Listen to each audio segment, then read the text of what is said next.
Okay, got the classic Sony PlayStation. I should probably get the lamp down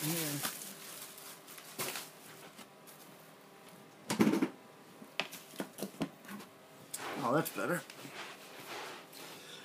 So I got the Sony PlayStation remote, and let's move this so we can see it. And we're going to take it apart.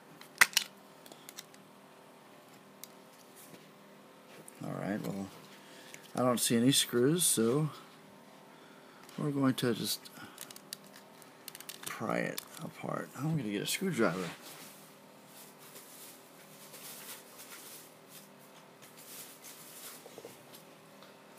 There we go. So there's got to be a seam here somewhere.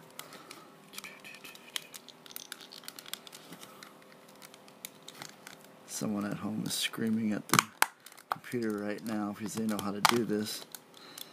That's okay, because I don't care. So what's inside here?